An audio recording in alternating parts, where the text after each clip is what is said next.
ಬೆಳಗಿನ ಬೆಳಕು. ಮೊದಲನೇ ಹಬ್ಬ, ಭಾಗ 1. ಪಸ್ಕ. ಯಾಜಕಕಾಂಡ ಅಧ್ಯಾಯ 23. ಯಾಜಕಕಾಂಡ 23ರಲ್ಲಿ ಸಬ್ಬತ್ತಿನ ನಂತರ ಯೆಹೋವನು ತನ್ನ ನೇಮಕದ ಹಬ್ಬಗಳನ್ನು, ಪವಿತ್ರ ದಿನಗಳನ್ನು ತಿಳಿಸಲು ಪ್ರಾರಂಭಿಸುತ್ತಾನೆ. ಈ ದಿನಗಳು ಆಳವಾದ ಆಧ್ಯಾತ್ಮಿಕ ಅರ್ಥವನ್ನು ಹೊಂದಿದ್ದು, ಪ್ರತಿ ವರ್ಷ ಸರಿಯಾದ ಸಮಯಕ್ಕೆ ನಂಬಿಗಸ್ತಿಕೆಯಿಂದ ಆಚರಿಸಲ್ಪಡಬೇಕಿತ್ತು. ಈ ಹಬ್ಬಗಳಲ್ಲಿ ಮೊದಲನೆಯದು ಪಸ್ಕ ಹಬ್ಬ. ಬೈಬಲ್ ಹೇಳುತ್ತದೆ, ಸಬ್ಬತ್ತಿನ ಜೊತೆಗೆ ಇವು ಯೆಹೋವನ ನೇಮಕದ ಹಬ್ಬಗಳು. ಮೊದಲನೆಯ ತಿಂಗಳಿನ 14ನೆಯ ದಿನ ಸೂರ್ಯಾಸ್ತವಾದಾಗ ಯೆಹೋವನ ಪಸ್ಕ ಹಬ್ಬವು ಆರಂಭವಾಗುತ್ತದೆ. ಈ ಹಬ್ಬವನ್ನು ಇಸ್ರಾಯೇಲ್ಯರು ಸೃಷ್ಟಿಸಲಿಲ್ಲ. ಇದು ದೇವರ ಸ್ವಂತ ಹಬ್ಬ, ಆತನ ನೇಮಕದ ಆಚರಣೆ ಮತ್ತು ಪವಿತ್ರ ನೆನಪು. 1. ಬಿಡುಗಡೆಯ ನೆನಪು. ಪಸ್ಕ ಹಬ್ಬವು ಇಸ್ರಾಯೇಲರನ್ನು ದೇವರು ಐಗುಪ್ತ ದೇಶದಿಂದ ಬಿಡುಗಡೆ ಮಾಡಿದ ರಾತ್ರಿ ಸಮಯದಲ್ಲಿ ಕರೆದುಕೊಂಡು ಹೋಗುವ ವಿಮೋಚನೆಯನ್ನು ನೆನಪಿಸುತ್ತದೆ.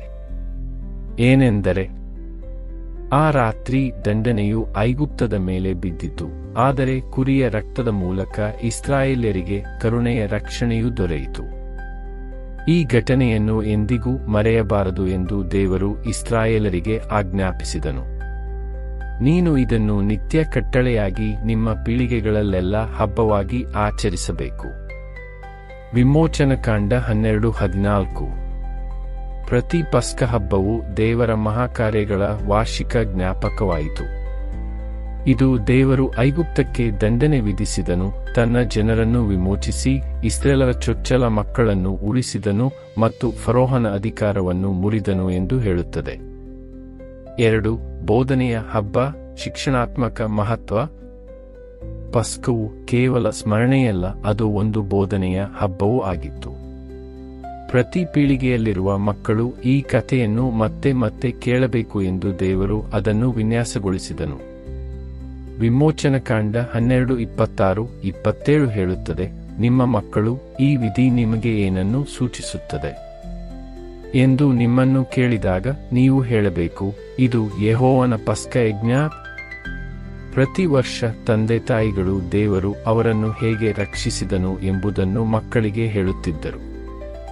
ಇದರಿಂದ ಅವರ ಸಂತತಿಯಲ್ಲಿ ನಂಬಿಕೆಯು ಎಂದಿಗೂ ಅಳಿದು ಹೋಗದಂತೆ ನೋಡಿಕೊಳ್ಳುತ್ತಿದ್ದರು. 3. ಗುರುತಿನ ಸಂರಕ್ಷಣೆ. ಪಸ್ಕ ಹಬ್ಬವು ದೇವ ಜನರ ಗುರುತನ್ನು ಸಂರಕ್ಷಿಸಿತು. ಇದು ಇಸ್ರಾಯೇಲ್ಯರು ದೇವರಿಗೆ ಸೇರಿದವರು, ವಿಮೋಚನೆಗೊಂಡವರು ಮತ್ತು ಇನ್ನು ಮುಂದೆ ಗುಲಾಮರಲ್ಲ ಎಂದು ಗುರುತಿಸುತ್ತದೆ. ಈ ಹಬ್ಬವು ಅವರನ್ನು ಐಗುಪ್ತದಿಂದ, ಅವರ ಹಿಂದಿನ ಜೀವನದಿಂದ ಮತ್ತು ವಿಗ್ರಹಗಳಿಂದ ಪ್ರತ್ಯೇಕಿಸುತ್ತದೆ. 4. ರಕ್ತ ಒಡಂಬಡಿಕೆಯ ಜ್ಞಾಪನೆ. ಪಸ್ಕವು ರಕ್ತದ ಒಡಂಬಡಿಕೆಯನ್ನು ಸಹ ನೆನಪಿಸಿತು. ವಿಮೋಚನೆಯು ಕುರಿಮರಿಯ ರಕ್ತದ ಮೂಲಕ ಬಂದಿತು ಮತ್ತು ವಿಮೋಚನೆಗೆ ಬೆಲೆ ಇತ್ತು. ರಕ್ತವು ಪ್ರಾಯಶ್ಚಿತ್ತವನ್ನುಂಟು ಮಾಡುತ್ತದೆ ಎಂದು ಯಾಜಕಕಾಂಡ 17:11 ಘೋಷಿಸಿತು. ಕ್ರಿಸ್ತನು ಬರುವ ಅನೇಕ ವರ್ಷಗಳ ಮೊದಲೇ ಇಸ್ರಾಯೇಲ್ಯರು ಪ್ರತಿ ವರ್ಷವೂ ಈ ಹಬ್ಬದ ಮೂಲಕ ಸುವಾರ್ತೆಯನ್ನು, ರಕ್ಷಣಾ ಸಂದೇಶವನ್ನು ಅಭ್ಯಾಸ ಮಾಡುತ್ತಿದ್ದರು. ಪಸ್ಕ ಕುರಿಮರಿ ಮತ್ತು ಕ್ರಿಸ್ತನ ನೆರವೇರಿಕೆ. ಪಸ್ಕ ಹಬ್ಬದ ಕುರಿಮರಿಯು ಇಸ್ರಾಯೇಲ್ಯರ ವಿಮೋಚನೆಗೆ ಮಾತ್ರವಲ್ಲದೆ ಲೋಕದ ಪಾಪವನ್ನು ಪರಿಹರಿಸುವ ದೇವರ ಕುರಿಮರಿಯ ಕುರಿತ ಪ್ರವಾದನೆಯಾಗಿತ್ತು. ಪಸ್ಕ ಕುರಿಮರಿಯ ಲಕ್ಷಣಗಳು ಹೀಗಿದ್ದವು. ಅದು ನಿಷ್ಕಳಂಕವಾಗಿಯೂ ದೋಷವಿಲ್ಲದೆಯೂ ಇರಬೇಕಿತ್ತು. ಅದನ್ನು ಸಂಜೆಯ ಮೊದಲು ವಧಿಸಬೇಕಾಗಿತ್ತು.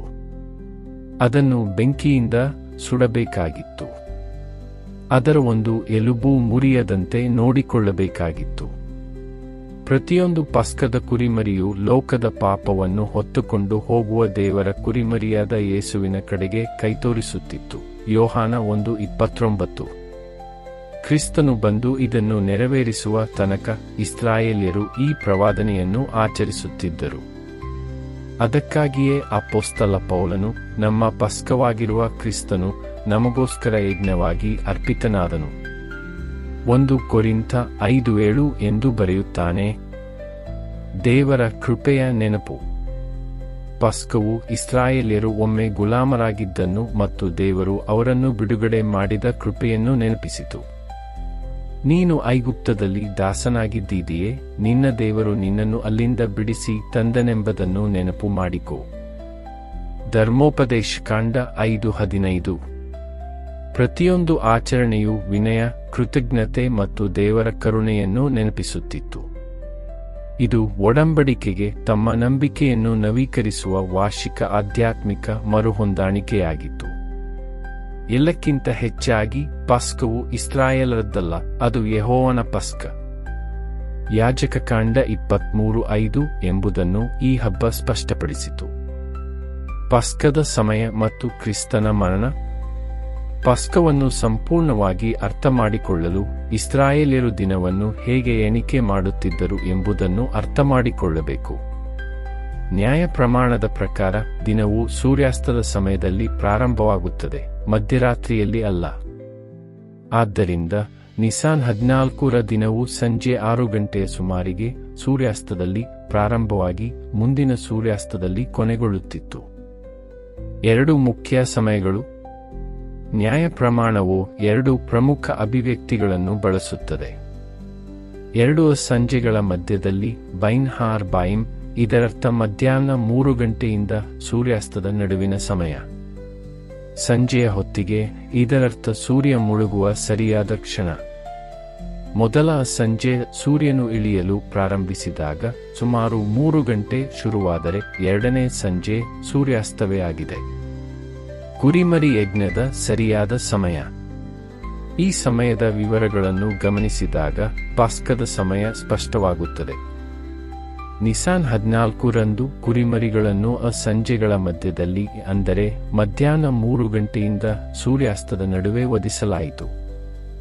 ಯೇಸುಕ್ರಿಸ್ತನು ನಿಖರವಾಗಿ 3 ಗಂಟೆ 9ನೆಯ ತಾಸಿಗೆ ಶಿಲುಬೆಯ ಮೇಲೆ ಪ್ರಾಣಬಿಟ್ಟನು. ಈ ಮೂಲಕ ಅವರು ಪಸ್ಕ ಯಜ್ಞದ ಸರಿಯಾದ ಸಮಯವನ್ನು ನೆರವೇರಿಸಿದರು. ಮತ್ತಾಯ 27:46, ಮಾರ್ಕ 15:34. ಆತನ ಮರಣವು ದೇವಾಲಯದ ದೈನಂದಿನ ಯಜ್ಞವಾದ ಸಂಜೆಯ ತಾಮೀದ್ ಅರ್ಪಣೆಯ ಸಮಯದೊಂದಿಗೂ ಹೊಂದಿಕೆಯಾಯಿತು. ಊಟದ ಸಮಯ. ಸೂರ್ಯಾಸ್ತದ ನಂತರ ನಿಸಾನ್ 15ರ ದಿನವು ಪ್ರಾರಂಭವಾಗುತ್ತದೆ. ಈ ಹೊಸ ದಿನದಂದು, ಅಂದರೆ ನಿಸಾನ್ 15ರ ರಾತ್ರಿಯಂದು ಪಸ್ಕದ ಭೋಜನವನ್ನು ಮಾಡಲಾಗುತ್ತಿತ್ತು. ಆದ್ದರಿಂದ ನಿಸಾನ್ 14ರ ಸೂರ್ಯಾಸ್ತದಲ್ಲಿ ಪಸ್ಕದ ದಿನ ಪ್ರಾರಂಭವಾದರೂ ಪಸ್ಕದ ಊಟವು ಯಾವಾಗಲೂ ನಿಸಾನ್ 15ರ ಆರಂಭದಲ್ಲಿ ನಡೆಯುತ್ತಿತ್ತು. ನ್ಯಾಯ ಪ್ರಮಾಣದ ಸಮಯವನ್ನು ಅನುಸರಿಸಿದಾಗ ಎಲ್ಲವೂ ಸುಂದರವಾಗಿ ಹೊಂದಿಕೆಯಾಗುತ್ತದೆ. ನಿಸಾನ್ 14ರ ದಿನವು ಸೂರ್ಯಾಸ್ತದಲ್ಲಿ ಪ್ರಾರಂಭವಾಗುತ್ತದೆ. ಈ ದಿನದಂದು ಕುರಿಮರಿಯನ್ನು ಪರಿಶೀಲಿಸಲಾಗುತ್ತದೆ ಮತ್ತು ಎಲ್ಲಾ ಮನೆಗಳಿಂದ ಹುಳಿಯನ್ನು ತೆಗೆದು ಸಿದ್ಧತೆಗಳನ್ನು ಪೂರ್ಣಗೊಳಿಸಲಾಗುತ್ತದೆ. ನಂತರ ಅದೇ ನಿಸಾನ್ 14ರ ದಿನದಂದು ಮಧ್ಯಾಹ್ನ 3 ಗಂಟೆಗೆ ಮೊದಲ ಸಂಜೆಯ ಸಮಯದಲ್ಲಿ ಪಸ್ಕದ ಕುರಿಮರಿಯನ್ನು ವಧಿಸಲಾಗುತ್ತದೆ. ಕೆಲವೇ ಗಂಟೆಗಳ ನಂತರ ಸೂರ್ಯ ಮುಳುಗಿದಾಗ ದಿನವು ಬದಲಾಗಿ ನಿಸಾನ್ 15 ಪ್ರಾರಂಭವಾಗುತ್ತದೆ. ಈ ರಾತ್ರಿಯಲ್ಲಿ ಪಸ್ಕದ ಊಟವನ್ನು ಹುಳಿ ಇಲ್ಲದ ರೊಟ್ಟಿಯ ಹಬ್ಬದ ಆರಂಭ ಮಾಡಲಾಗುತ್ತದೆ. ಹುಳಿ ಇಲ್ಲದ ರೊಟ್ಟಿಯ ಹಬ್ಬ ಮತ್ತು ಕ್ರಿಸ್ತನ ನೆರವೇರಿಕೆ. ಹುಳಿ ಇಲ್ಲದ ರೊಟ್ಟಿಯ ಹಬ್ಬವು ಪ್ರಾರಂಭವಾಗುತ್ತದೆ. ಈ ವಿಶೇಷ ರಾತ್ರಿಯನ್ನು ನ್ಯಾಯ ಪ್ರಮಾಣವು ಅದನ್ನು ಕಾಯುವ ರಾತ್ರಿ, ವಿಮೋಚನಕಾಂಡ 12:42 ಎಂದು ಕರೆಯುತ್ತದೆ. ದೇವರು ಅವರ ಮೇಲೆ ಹೇಗೆ ಜಾಗರಣೆ ಮಾಡಿದನೆಂಬುದನ್ನು ಇಸ್ರಾಯೇಲ್ಯರು ನೆನಪಿಸಿಕೊಳ್ಳುವ ರಾತ್ರಿ ಅದು. ಇದರಿಂದ ನಾವು ಪಸ್ಕ ಹಬ್ಬಕ್ಕೆ ಯಾವಾಗಲೂ 2 ಭಾಗಗಳು ಸಂಪರ್ಕಗೊಂಡಿರುವುದನ್ನು ನೋಡುತ್ತೇವೆ. ಯಜ್ಞ, ಬಲಿ, ನಿಸಾನ್ 14ರಂದು ನಡೆಯುವ ವಧೆ, ಊಟ, ಭೋಜನ, ನಿಸಾನ್ 15ರಂದು ನಡೆಯುವ ಊಟ. ಸಂದರ್ಭಕ್ಕೆ ಅನುಗುಣವಾಗಿ ಈ 2 ಭಾಗಗಳನ್ನು ಬೈಬಲ್ನಲ್ಲಿ ಪಸ್ಕ ಎಂದೇ ಕರೆಯಲಾಗುತ್ತದೆ. ಆದ್ದರಿಂದ ಅರಣ್ಯಕಾಂಡ 28:16, 17ರಲ್ಲಿ 15ನೇ ದಿನದ ಬಗ್ಗೆ ಮಾತನಾಡಲಾಗಿದೆ, ಏಕೆಂದರೆ ಆಚರಣೆಯ ಭಾಗವಾಗಿದ್ದ ಊಟವನ್ನು ಹೊಸ ದಿನವು ಪ್ರಾರಂಭವಾದ ನಂತರ, ಸೂರ್ಯಾಸ್ತದ ನಂತರ ಮಾಡಲಾಗುತ್ತಿತ್ತು. ಎಲ್ಲವೂ ಕ್ರಿಸ್ತನನ್ನು ಬಹಿರಂಗಪಡಿಸಲು ವಿನ್ಯಾಸಗೊಂಡಿತ್ತು. ಪಸ್ಕ ಹಬ್ಬದ ಪ್ರತಿಯೊಂದು ಅಂಶವೂ ಕ್ರಿಸ್ತನನ್ನು ತೋರಿಸಲು ವಿನ್ಯಾಸಗೊಳಿಸಲಾಗಿತ್ತು. ಸಮಯ, ಕುರಿಮರಿ, ರಕ್ತ, ಬೆಂಕಿ, ಮುರಿಯದ ಎಲುಬುಗಳು, ಸೂರ್ಯಾಸ್ತದ ನಂತರದ ಊಟ, ಕಾಯುವ ರಾತ್ರಿ, ಪ್ರತಿಯೊಂದು ಭಾಗವೂ ಒಂದು ಪ್ರವಾದನೆಯ ಚಿತ್ರಣವಾಗಿತ್ತು. ಮತ್ತು ತನ್ನ ಕೊನೆಯ ಪಸ್ಕದಲ್ಲಿ ಕ್ರಿಸ್ತನು ಎಲ್ಲವನ್ನೂ ನೆರವೇರಿಸಿದನು. ಪಸ್ಕ ಕೇವಲ ಒಂದು ಹಬ್ಬವಾಗಿರಲಿಲ್ಲ, ಅದು ಇಸ್ರಾಯೇಲಿನ ಸ್ಮರಣೆಯ ಹೃದಯದ ಬಡಿತ ಮತ್ತು ದೇವರ ವಿಮೋಚನಾ ಯೋಜನೆಯ ಅಡಿಪಾಯವಾಗಿತ್ತು. ರಕ್ಷಣೆಯು ಎಲ್ಲಿಂದ ಬರುತ್ತದೆ, ಯಾರ ರಕ್ತವು ಉಳಿಸುತ್ತದೆ ಮತ್ತು ಬಿಡುಗಡೆ ಮಾಡುವ ಶಕ್ತಿ ಯಾರಿಗೆ ಮಾತ್ರ ಇದೆ ಎಂಬುದನ್ನು ಅದು ಪ್ರತಿಯೊಂದು ಪೀಳಿಗೆಗಳಿಗೂ ಕಲಿಸಿತು.